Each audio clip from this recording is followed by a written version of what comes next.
Were you surprised that he answered the question, who is the biggest cheater in baseball? And he came out and said Garrett Cole. I yeah, I was surprised. I think I went and watched it. I think it's in good fun. I'm glad it blew up for sure, but it didn't go like as bad as it could have. I think him and Garrett hit it off at the All-Star game.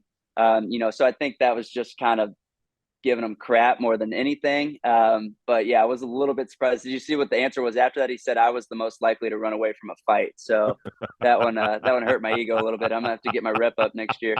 Hey, everybody, and welcome to episode number 165 of the Chris Rose Rotation, a production of John Boy Media and presented to you by our friends over at SeatGeek.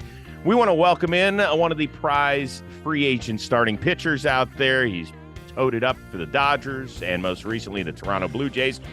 The chicken strip, Ross Stripling, who's checking in. Let's be truthful here. We're both keeping an eye on the Monday Night Football game because we're sick, degenerate football fans on top of everything else because the freaking Steelers stink and the Colts stink too. Yeah, I need Najee Harris. I'm playing Anthony Bass in our Blue Jays league, and I need Najee Harris to not put up another basically yard. So I need him to just put me out of my misery now while I'm sitting here. Isn't that the worst when you're rooting against a guy, particularly a running back, and you're like, just shoot me now?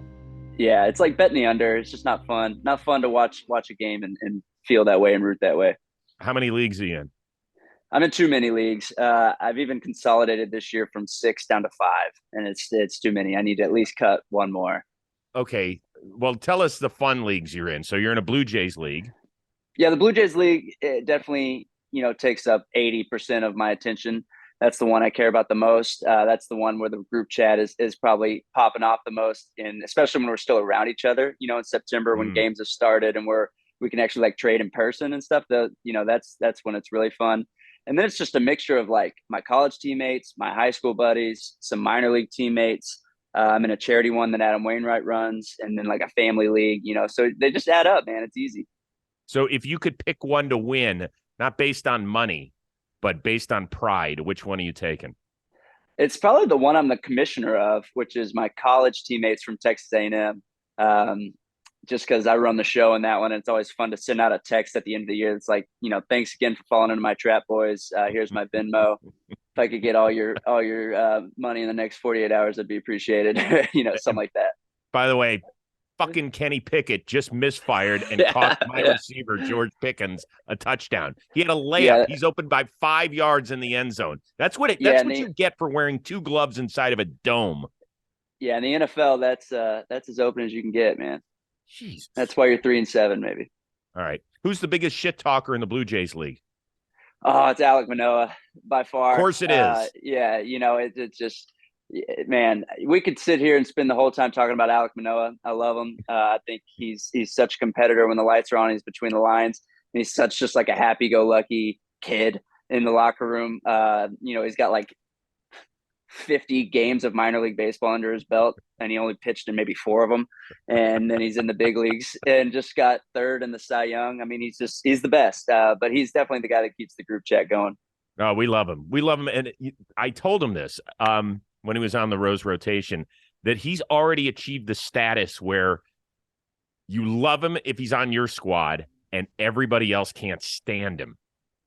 Yeah, it's spot on. I have some buddies in the AL East on some other teams, and he's the first guy anybody asks about. Like, dude, what is Manoah really like? And I'm like, I promise you would love him. But I get it. If you're a Yankee fan or player, you're like, I'm tired of seeing this guy. I'm tired of watching him shove it against us. I'm tired of watching his attitude, his antics, and we're just in the dugout eating it up because we know he's a good kid, man, with a great heart who turns into a competitor that wants to beat the hell out of you. And honestly, you could have more of those, man. He's the best. Were you surprised that he answered the question, who is the biggest cheater in baseball? And he came out and said Garrett Cole. Yeah, I was surprised. I think I went and watched it. I think it's in good fun. I'm glad it blew up for sure, but it didn't go as bad as it could have. I think him and Garrett hit it off at the All-Star game. So I think that was just kind of giving him crap more than anything. But yeah, I was a little bit surprised. Did you see what the answer was after that? He said I was the most likely to run away from a fight. So that one hurt my ego a little bit. I'm gonna have to get my rep up next year. Is it true though?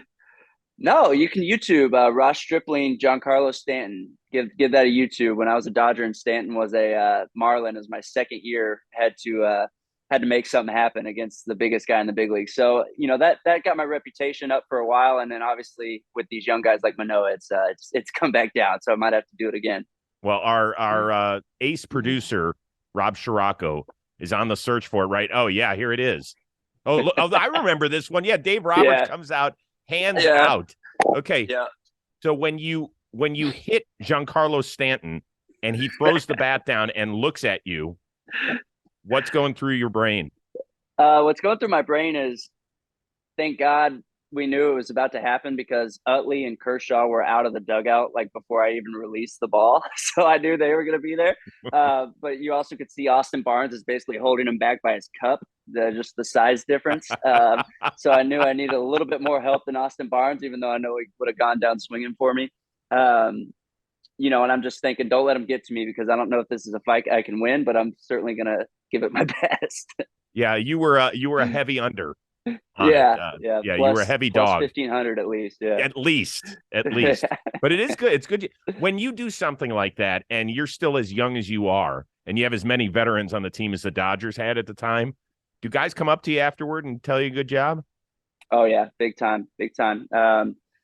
Multiple guys, say they'll cover my fine, all that, kind of say, great job, that's part of the game, all that. So yeah, for sure. From the top down, I think even, coaches and guys from the front office coming down saying, way to handle that, man. We thought you did the right thing or did it the right way or whatever. I don't know if I've had to do another one of those in my career. Barucki had to do one when Kiermaier stole our card. I don't know if you saw that. Kiermaier, and Barucki handled it a day or two later and gets fined and suspended and all that stuff. Same thing. I went up to him. We got a pot together. We paid his fine as a team. That's part of it. So you try and hold each other, pick each other up when stuff like that goes down. Because sometimes it just kind of falls on. Hey, that was me. That was my second year, and I'm throwing at Giancarlo Stanton. I mean, that just kind of fell on me. It's not like I asked for that one. What, you didn't run up to Dave Roberts? You're like, I'll take care of this. Yeah, that's ran down from the bullpen. Said, hey, 88 to the butt. That's what I'm going to give him. All right, more of the show coming your way. But first, I want to talk about the big-time business of trading cards and sports cards. Well, CSG is an expert and an impartial third-party authentication and grading service for the big-time business out there. After grading, sports cards are encapsulated in archival, durable, and crystal clear CSG holders to protect and preserve. In fact, every CSG certified sports card is backed by the guarantee of authenticity and grade, which is the strongest in the entire industry. Collectors know they can buy and sell with peace of mind when a card is in a CSG holder because its authenticity and its condition are guaranteed. It consistently has the best turnaround times and pricing among the leading third-party sports grading services as well. And right now, prices are 20% off for grading. Promo code gets you $15 off your yearly membership. This offer expires at the end of the year, so December 31st of 2022. So grade your sports cards with CSG. Get $15 off yearly memberships with the promo code ROSE. That is the promo code ROSE at csgcards.com. What is it like when you get called up to the Dodgers? Because here they were in the middle of this amazing run, and you get told you make the team, you're up with the big boys. What is it like when there are future Hall of Famers, MVPs, all-stars littered throughout a clubhouse?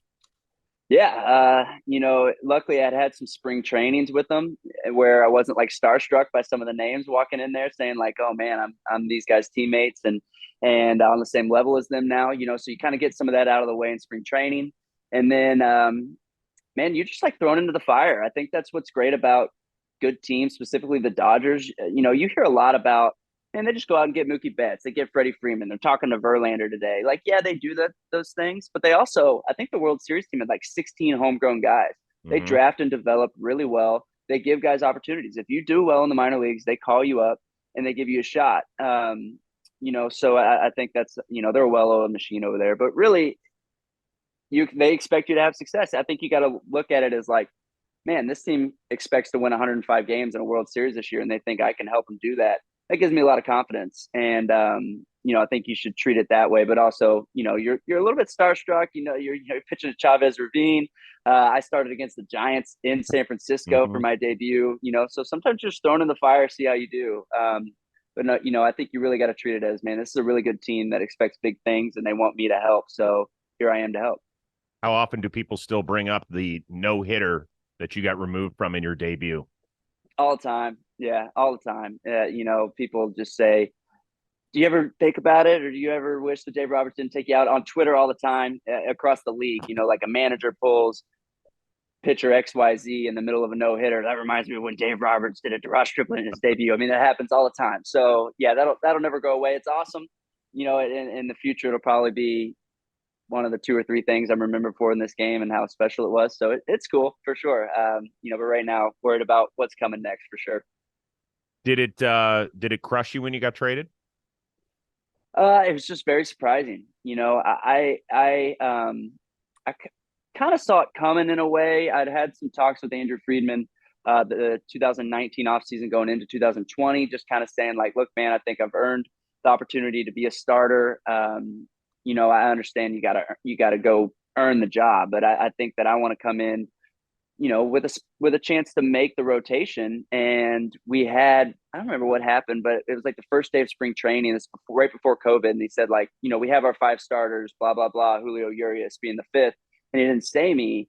And, I was just kind of like, man, I understand it. He's like gotten 3rd in the Cy Young the last couple of years. He's a phenomenal talent. I get it. He probably would have beat me, but you didn't even give me a chance. I want to go through spring training, have a chance to win this job. And you just kind of announce the 5 starters on the first day of spring training here. And then COVID happens. I come back, I actually start game 2 of the COVID season and started to struggle. And you could just tell they had like Josiah Gray and Dustin May and Tony Gonsolin and Urias and like name after name coming up. And Friedman just basically said, look, man, we don't have innings for you as a starter anymore. And, we're going to let you go spread your wings somewhere else. And he was awesome about it. So I would say heartbroken in that you just made so many friends. My wife had made so many friends. I loved LA. We were living in Manhattan Beach. Doesn't get any better than that. And I got traded to the Buffalo Blue Jays, so it just, and my wife was like 14 weeks pregnant. So it just was utter shock, man. It was utter shock. So it makes a hell of a story now, 2 years removed, but in real time, it was like, whoa, like what is going on? I honestly believe that we didn't make a big enough story of the 2021 Blue Jays, starting your home schedule in Dunedin, moving to Buffalo, and then Toronto. It's the equivalent of the entire team almost getting traded twice. Yeah, man. I totally agree with you. I think it should like be a book and a documentary and like everything. I was just at Thanksgiving with my in-laws, like my wife's side of the family, and they're not big baseball people, and trying to explain even like the Astros thing in 2017 or how we played in Dunedin and Buffalo and Toronto. And like, it just is kind of foreign to people that aren't really into baseball, follow baseball, played baseball and all that. And you understand, like some of us have families, man. My son was born in spring training. So he was 3 months old when we left Dunedin, 5 months old when we left Buffalo. They didn't come to Toronto because of COVID protocol. So my wife came home. I didn't see my son, 6-month-old son for 2 months. And I was not alone. There's a couple of us that had young kids. And it's just like, it's crazy, man. It was absolutely crazy. So I agree. We could talk about that. We had a massive advantage in playing Buffalo. There's no doubt. Like, I think we could have, Vladdy might have hit 65 homers in Buffalo. And we were putting the opposing team in a tent behind right field. Like, you could tell Garrett Cole did not want to pitch in Buffalo, but we wanted to go to Toronto, man. And we eventually got there. I got to pitch that first game. It was incredible. And, spent the whole year this year. It's an awesome place to play. But that 2021 season is going to go down as one of the craziest ones ever. Well, my old cohort, Millar, finished his career up there in Toronto. He didn't exactly play great, but he said he loved the people and everything and enjoyed the organization. But he said there was a lot of tough stuff. He said, first of all, they don't put ice in your water. He said it used to bother the hell out of him. Is that true? I don't even know, man. We drink bottled water now, Okay. And then if I go to a restaurant, the restaurants I went to, I feel like I got ice in my water. All So right. I feel like I would remember that. Yeah. So I don't think that's a thing anymore. So we're calling bullshit on that. He said the ketchup sucks. Is that true? I hate ketchup, man, so I can't comment on that either. Oh, you're the anti-Patrick Mahomes. You hate ketchup. I hate it. Yeah, I can't stand it. Okay, there was something else he said. Oh, he said the tax rate was ridiculous. He felt like he was paying them to play. Yeah, I've now played in LA and Toronto, so get me to New York maybe, and I'll play in the 3 worst spots. That's for sure. Man, he's spot on in that, like, the people, the baseball, the organization is A+. It's amazing. There's still some COVID restrictions going up until even the postseason of this year. So, like, getting family in and out, Pearson Airport was a disaster. I feel like every time I was flying my family in and out, or my family to come visit, or extended family and friends, they were like 9-hour, travel days between delays and like all sorts of stuff. So that part of it was frustrating for sure. We were driving to Buffalo and flying out of Buffalo for half the year. Yes, that. So there was some stuff that were out of our control that really sucked. But everything else, baseball wise, I mean, we competed in the AL East. It's a young team. We're fun to watch. It was great, man. So I certainly have no complaints, even though it was a whirlwind. Yeah. You're now a free agent. Yeah. Is that exciting? Do you have anxiety, nerves? Where are you emotionally? It's probably somewhere in the middle of all those. This is a really exciting time in our life. My son is, coming up on 2 years old. We have another son on the way in spring training. Oh, yeah. And we don't know where we're going to be. We don't know if we're going to be in Florida or Arizona. So right now I'm kind of like, man, I want to get to like March. I want to get to my kid being born and knowing where we're going and getting settled in a new spring training in a new city where we're playing, or back in Toronto, whatever happens, and get like stuff settled. So that gives me a little like anxiousness, but also very excited and just trying to like stay in the moment as far as like knowing how lucky I am to be in this situation and have a chance to take care of my family and all that comes with it. It's a lifetime of work to get to this point. So I want to, take full advantage of it, enjoy the process, and kind of see how it all shakes out.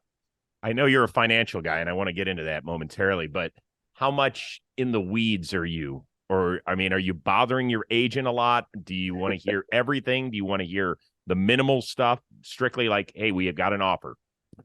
I want to hear more than that. Like, if a team calls my agent, I'd like to know. He doesn't have to like hang up and instantly text me. It could be at the end of a day or two and be like, hey, in the last 48 hours, we've heard from teams X and Y. I certainly want to know that. I think that's just fun. It's fun to relay that kind of stuff to my family and keep them in the loop as well. And what was the rest of the question? No, just whether or not it, you like hearing about that stuff. I mean, you want to be. Yeah.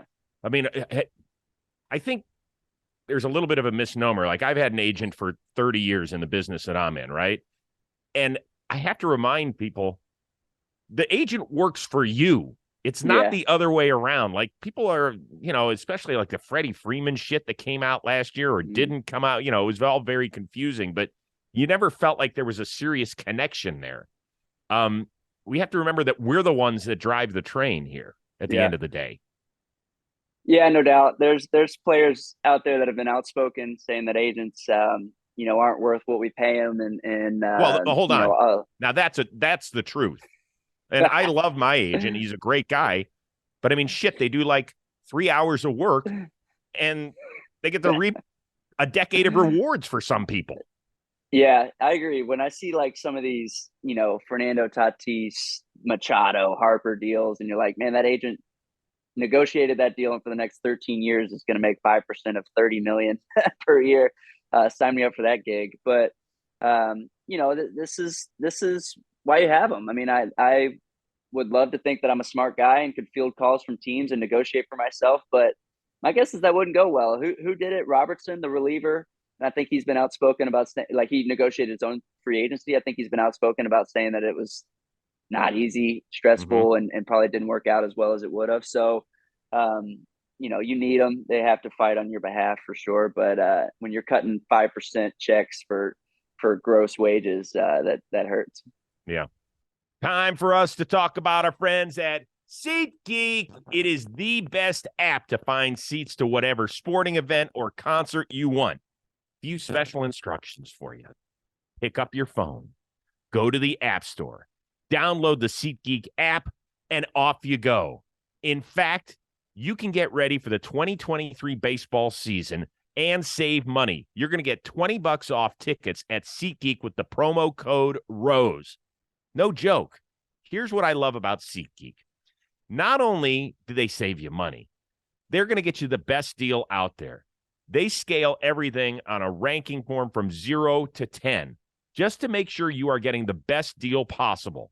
They also color code it. Green, great deal. Red, let's put a stop on it. Let's find another seat. In fact, recently, I just went to a Cavs Clippers game out here in Los Angeles. What did I use? The SeatGeek app. I used the promo code ROSE. I saved money, and I got great seats. In fact, we went to the game with Michelle, Josh, and Brady. And Josh was like, dude, these are killer seats. What'd you pay for them? I told him. He's like, you're kidding me. I was like, my boys from SeatGeek, they hooked me up. So here's the deal. Once again, download the SeatGeek app today on your phone. Use the promo code ROSE for $20 off your order. Go do it today. Get it for next season's baseball tickets. Get it for your favorite NFL teams. If you want to go to a bowl game for college football, college hoops is here, NBA, NHL, concert goers, whatever you do, use the promo code ROSE. Save $20. I'll see you at the games. So you are a certified, are you a certified financial advisor? No, technically not. I'm a licensed stockbroker, so I can like solicit clients and give them advice on how to, invest their money. So like private wealth management. Are you doing any of that? Oh yeah. Yeah. It's cooled off a little bit, dude. This year's been stressful. This has been eye-opening. Hell yes, it has. Yeah. Kind of like speaking about agents, money management's a little bit the same in that like you're networking for clients, you're kind of brown nosing people, you're trying to expand your book and all that stuff. And then when shit goes haywire, they're the first people you call and complain to. And this year has been nothing but shit going haywire. But I love it. It's different every day. I learn, feel like I'm just learning on the fly. I don't understand. I was sitting in all these tech companies thinking I was killing it, how I didn't see inflation and all this stuff coming. Now, my dad's been telling me for 5 years, I've lived through this, son. I saw the Carter administration, all this. I'm like, what are you talking about, Dad? No, here we are down 30% year to date, So I'm learning and I love it. And anyways, to answer your question, yeah, I actively manage, I should know this. I actively manage 10 or 11 accounts. A lot of it's family, friends, close friends, and things like that. So it's fun and no doubt, but it's been a stressful year. Okay. I applaud you for doing that. That is dicey, dude. Like I won't even sell a car to a family member or a close friend just because I would feel like shit if that thing turned into a lemon. Like I would never knowingly sell somebody that's that close to me something that's shitty. But if something happens to it, I would feel terribly about it. You don't worry about, I mean, not that you have any control over the market and what's going on here, but I mean, the fact is they're trusting you with their money. No, that's what I'm talking about with this year, man. Like it had been all roses and sunshine for the last couple of years. And then, this year hits and it's been stressful for sure. For instance, I do my father-in-law's retirement and he retired right at the start of the year. And, this is one of the worst years we've had since the 70s in the stock market. So it's been stressful and, it's not, it doesn't keep me up at night, but it's a different stress than baseball and stuff that I deal with for sure. But he's a very even-keeled man, so he doesn't get on my case too much. But there's definitely times where he's like, dude, is this thing going to turn around? I'm like, yeah. Trust the market, man. It's efficient. It knows what it's doing. But in short term, man, it can hurt. And we had such huge growth over a several year span. We knew that at some point it was going to stop. Yeah. Without getting into it too much, value investing, which I'm talking like blue chip stocks, dividend paying stocks. It was obvious that they were going to have their day. And really, when you look, the Dow's only like a little bit off its all-time high versus the NASDAQ, and the high flying tech stuff has just gotten hammered, So for the people that were allocated to the tech stuff and then switched to value stuff going into this year, they're killing it. They're sitting pretty. But people kind of like my age that invested in crypto and software and companies that were bleeding money and unprofitable but their top line was growing 40, 50, 60%. And you're like, man, this is easy. Find a company that's growing revenue 50%. It's going to triple this year. And, we've all gotten an awakening. SPACs, remember like either this spring training or last spring training, like SPACs were, DraftKings and all this stuff is like, there's a SPAC. It's going way up. And, now we're all learning, man. That's part of it. Okay. Um, you want to do this full time when you're done playing?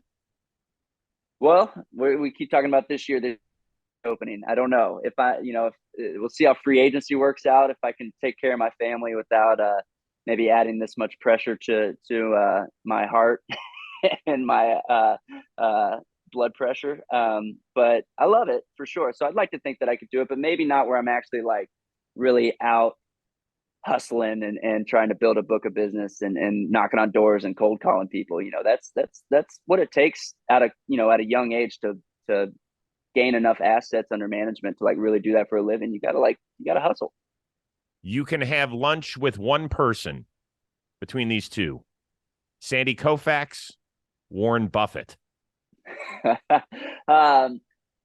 Well, I got lucky because I've met the first one a handful of times. True. So you walked me right into that one. But I think the answer would be Warren Buffett in general. I could learn so much about baseball from Sandy in a lunch, but you could learn so much about life and other stuff, I think, from Warren in a lunch that I would walk away from Sandy like awestruck and feeling great. I think I'd walk away from Warren like life changed. Like, oh man, I'm gonna go do something special. I like that. I'm fairly close with a few baseball decision makers. So if you want to tell me who you've been chatting up, I'll listen. The answer is it's been pretty quiet, man. I don't think I'm supposed to divulge too much, but you can tell just from kind of what's gone down so far. It's been a qualifying offer. Tyler Anderson, Kershaw going back to LA, which I think we all are happy to see him back in that uniform, chasing a couple big milestones in that jersey. And then it's like Clevenger, Abreu, and Santana, right? So like not a whole lot of dominoes have fallen yet. You got DeGrom and Verlander out there. On the pitching side, I'm sure every team probably vying for them, waiting to see where they go and how that all goes down, and then other chips kind of fall. But winter meetings coming up, and I think we're probably all expecting the market to really get going around then. I hope so. I wish that we as a sport would put some parameters on it. I know this is never going to happen because it's not necessarily good for the players, not necessarily good for the teams, but almost put like a moratorium on a time where you can't sign from December 20th through January 7th or whatever. To me, it's good for the business of baseball, and it's great for fans to be excited when we can order a Christmas jersey of somebody of, Carlos Correa joining a new team or something like that. Like, God forbid we're building a fan base or something like that. I know that it's never going to happen, but I really wish it could. Man, I don't disagree with that at all. I was the CBA guy for the Blue Jays, and I don't think that came up at all. So I don't think we're close to making that a thing. We had much bigger things on the docket, but I agree with you because if you look at the NBA, it's like free agency opens at midnight on whatever day, and some dude signs like a $300 million contract at 12:01. You're like, how did that happen? But it's exciting. And then there's like 8 other people that sign the next morning. You're just like, man, here we go. I have a buddy that is a diehard Rockets fan, and he just like eats those first 48, 72 hours of a free agency. He just loves it because seeing where all those guys are going. And, it'd be cool to have that for baseball as well. But I'm with you. I just don't think it'll happen. Yeah, I don't either. So when a guy like Tyler Anderson signs, and he had an outstanding year for the Dodgers, has been up and down at times, but you're more similar to him than you are a Jacob deGrom, let's say. Yeah. Do you try and do the math for yourself and say, okay, if he signed for 3 for 34, whatever it was, is that what you're computing in your head?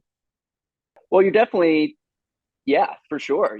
I compare myself to him because we kind of have similar career trajectories in ways, like a little bit up and down. And then he put together a really good year. I tell you what, if you're looking to sign like a 1-year deal as a pitcher going to LA or Tampa, it seems like the place to go. Those guys can get you going. But he's a lefty. Lefties have a little bit of their own market, but he got a 3-year deal in his 30s. I turned 33 this week. So, 2-3-year deal is good to see for someone in their 30s. And then the money's obviously great. No one's going to complain about that. So, that was definitely good to see. His situation obviously was also different because of the qualifying offer and how that can weigh down your market a little bit since he was offered that. But, just kind of at the surface, yeah, really excited. 3 years, 39 million, I think is what he got. And I would say a lot of people had him probably tiered slightly above me, but me somewhat close. And that's great to see. So, hopefully can be somewhere in there. You never know. All right. I wish you luck with all that. Pardon the interruption. DraftKings Sportsbook, an official sports betting partner of the NFL, is my go-to when betting on the NFL this holiday season. Same game parlays. It's fast and easy payouts. I mean, it's got player props out the wazoo. I love it. And right now, new customers can bet just $5 on any NFL team to win their game and get $150 in free bets if they do. Check this out right now. Everyone can earn up to 100% boost with DraftKings stepped up same game parlays. I do this every single time I bet. Go to the DraftKings Sportsbook app now, place a same game parlay, and combine multiple bets like which team will win, player props, point totals, and more. The more legs you add, the bigger the boost. The bigger the boost, the bigger the shot to win. It's that simple. I mean, I always take touchdown parlays. Touchdown same game parlays always are fun because you always know that Austin Eckler is going to score, or you always know that, hey, TJ Hawkinson's going to get one or something like whatever. I love it. Download the DraftKings Sportsbook app now. Use promo code ROSE and place a $5 bet on NFL team to win their game and get $150 in free bets if they do. Only at DraftKings Sportsbook with promo code ROSE. Minimum age and eligibility restrictions apply. See show notes for details. Now back to the show. You said one of your fantasy leagues is a college teammates league. So are Wacha and Tyler Naquin in on it? Wacha's in that one. Yep, Wacha's in that one. Naquin to me has never been. Naquin's more of a sit in a deer blind kind of guy in the offseason, not a sit and watch football kind of guy. Well, it's also interesting because all three of you are free agents right now. So yeah. if the three of you are getting paid based on personality, who's getting the Harper type money, and who's getting a 1-year prove it deal? Oh man, that's a terrible question. It's a great question. That's why. Yeah, all three of us are getting Harper money. You know what? And I believe that. I really do. For one, we're Texas kids through and through. All three of us. Man, we're friendly. We're polite. We're just good Texas boys. I was much closer to Michael Wacha than I was to Naquin in my time at A&M, and then moving forward, still am. I was a groomsman at Wacha's wedding last year. He is one of my favorite people that walks the earth. He's just like East Texas, friendly, love his family. Just married his wife from St. Louis. They just had a daughter. I mean, I couldn't be happier for him. And then Naquin I work out with, so I see him multiple times a week. He's crazy. I love everything about him too. He'll like practice his bow hunting in the parking lot.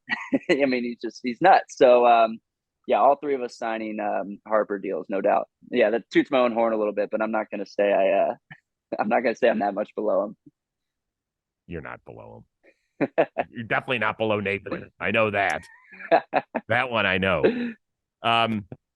So are you from Houston originally? No, I grew up in Fort Worth, like a suburb of Dallas-Fort Worth called South Lake. Yeah, big football school. So you're a Cowboys guy? So I was a Troy Aikman, Emmitt Smith, Michael Irvin guy when I was young.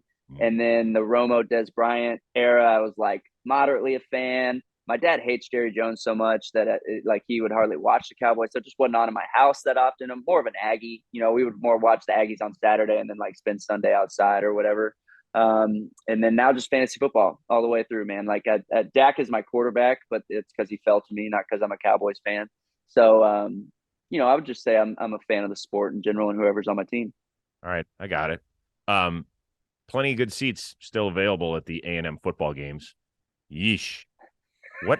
Hey, what happened? We beat LSU. We're back. We're looking forward to 2023. A lot of momentum. Jimbo's keeping his job. We got a quarterback. Watch out. 2023 Aggies. That's our year. It's supposed to be this year, but it turns out it's next year. Well, don't tell me you were a Manziel guy, were you? Oh man, his Heisman year was my senior year in college. So I'm a full Manziel guy. Yeah. Oh man, Manziel, Mike Evans, Von Miller, Ryan Tannehill. Like we had some sneaky talent at A&M. Teams that really didn't do anything besides Manziel beat Bama. But man, some of my favorite college memories have some Manziel involved in them. So it was a fun time. I actually covered, I want to say it was the Cotton Bowl, Von Miller's When he last beat year. OU? Oh, Yeah. Von Miller. Okay, yeah. Was that Well, I forget what game it was. I covered Johnny it for beat Fox. Johnny beat OU in a Cotton Bowl. No, Um, it wasn't Manziel. Von. It was Tannehill and Vaughn were on the Okay, same team. So I it should must have know been that. 20. That would have been like my sophomore year. I should definitely know that, but I don't. Yeah. I don't even remember now. Yeah, lots Okay. happened since then. Yeah, believe me, a lot of stuff has happened. There's no Yeah, question about it. Listen, man, this was great getting to catch up a little bit. Before you go, I'm going to spin the wheel of moderately interesting things. It's not cool. It's very simple. I'm not very smart. The questions are easy. Let's see what we got here. Grade A. I have a feeling you might be the valedictorian of the Rose guest list. How good a student were you in high school? I was a very good student. I graduated number 9 out of like 650 kids. Come on. And so I walked on at A&M. I got an academic scholarship to Texas A&M. Had stopped playing baseball because I only got JUCO offers. Said, no, I'm done playing baseball. I'm going to go be an Aggie. I'm a third generation Aggie. My brother was already at A&M. So it just made sense to go to College Station and be an Aggie. Walked onto the team. Didn't get any athletic scholarship until my senior year. Just academic scholarship until then. So what made you want to try out for it? Just say, hey, I'm going to give it one last shot? Well, it's another crazy story, man. We, yeah, basically. And I didn't go to actual tryouts. I ended up just going to talk to the coach, and I said, like, look, man, I went to a really big high school, South Lake, had a really good year. I went 14-0 my senior year, only got JUCO offers. I'm a diehard Aggie, man. It would be my dream to play for you here. And he said, cool, we'll see you at tryouts. And then 2 days later, I got a call and I answered it. And he said, hey, this is Rob Childress from Texas A&M. I looked into you. I saw some video. Why don't you be a preferred walk-on? We need extra arms in the fall. We'll treat your fall like a tryout. And, come Christmas break, we'll decide if you make the team or not. And I was like, all right, sweet. And had like a 12 ERA in fall scrimmages, just got lit up. But I could always spin it. I always had the curveball, and Rob Childress loves a good curveball. And went home Christmas thinking, I'm done. But I got a semester as an Aggie baseball player. That's all I needed. And I show up. He's like, hey, you're on the team. Like, what? And I threw like 6 innings as a freshman and just kind of got better as I went, man. It's kind of a crazy story. How hard were you throwing? 85, 86. Yeah, not throwing hard. Yeah. Interesting. Just a string bean, man. I was probably like 6'2", $165, just throwing straight up you've seen how I throw, just like literally straight over my head, Iron Mike. And I was just doing that with the curveball and got enough outs that made them interested, I guess. You fooled them ever since. Good job, man. Yeah. You know what? I do want to ask you one other thing since you brought this up. Once you're a Dodger, 2017 is always going to hurt. So when you move on to Toronto and George Springer's there, I mean, I know George. I've interviewed him a handful of times. He's one of my favorite guys ever, like sweetheart of a dude, but at the center of one of the biggest controversies we've ever had. Did you have to pull him aside? Yeah, so the beauty of it is George works out where I do in Houston. So I'd been around him since all that broke. And not that we really addressed it, but we kind of, I don't even know how to word it. We were fine with each other. It wasn't a big deal because we weren't really around each other that much. He worked out at a different time. It's just not something that comes up when two dudes are working out in the off season. But then, yeah, he signs with the Blue Jays. I'm already a Blue Jay. We see each other quite a bit. It needs to be addressed. So I text him and just say, like, look, man, I understand what happened in 2017 and I'm ready to move past it and be Blue Jays together and go win. And he responded saying, man, that's amazing for you to say that. Thank you so much. And then we talked about it a little bit in person, which I won't dive into, but he was great about it. I think of all those guys on that 2017 Astros team, George is probably the best one to come. Really, I'm not here to talk smack about any of the others. I'm more praising George. I think he would be the one that I would like to have on my team to address something like that because of reasons that you talked about. He's just like a happy-go-lucky, really friendly, awesome teammate, a gamer. And, he got caught up in that stuff. That's the way it goes. But, I loved having him as a teammate for 2 years in Toronto. So no hard feelings there, maybe from people in my family. But, he's now one of my teammates, one of my brothers, as cheesy as that sounds. So, that's how I think of him instead of the 2017 stuff. It doesn't sound cheesy because I think that's been one of the hardest things for us as baseball fans to digest. And whenever Trevor Plouffe, I do another podcast with him, whenever we talk about the Astros, the two of us as fans of the sport have kind of moved on. And for him, it was even harder, right? He's playing against those guys. He's competing just like you were. And when we say we've moved on, there's a certain faction of baseball fan that never wants to hear that. Like, how could you say that? So the fact that you were the one that reached out to him, I applaud you. Well, I'm sure there'll be some people that, some LA fans that still follow me that'll eat me up on Twitter for what I just said. And I get it. I'm a fan of the Aggies. I'm a fan of other things. There's still things that drive me nuts from my fandom of whatever it is. I'll say I'm actually really pumped for the Astros organization that they won a World Series this year. I think if you can kind of start putting 2017 in the rearview mirror a little bit for them, but understand, like, look, they did what they did. I think it's going to go down as like a top 2 or 3 cheating scandal in the history of sports. I think LeBron James is like making a documentary about it. I don't know if that's still happening or not. I can't wait to see whatever that is. But at the end of the day, Houston's made like 6 or 7 straight ALCSs. Think about how good those Dodger teams are. They haven't done that. They haven't really even gotten close to doing that. And that Astros team just went and won another World Series after being in 4 of the last 6. So they're as well-oiled machine as the Dodgers are, if not better. And they're obviously doing it the right way with extreme talent and some pitchers that some people had never heard of that went out and had like a 1 bullpen ERA in the postseason. So, look, I'm happy for them. I think it's great that they went out and proved it and earned it. But I'll certainly always remember 2017 in a different way, but understanding that they've moved on and have done great things. That's pretty mature. Thanks. Listen, man, this was a ton of fun. Don't be a stranger during the season. Let's make sure we catch up wherever that is. Yeah, man. Happy to hop on anytime. And best of luck. I hope your wife continues to feel well and that baby number 2 comes here in spring training, whether it's in Arizona or Florida, or I imagine you'll deliver in Texas, so you'll have to come back for that one. Yep, Texas babies, man. That's what we do. Nice. Okay. And a happy holiday season to you and your entire family as well. Thank you, man. You too. Appreciate you having me.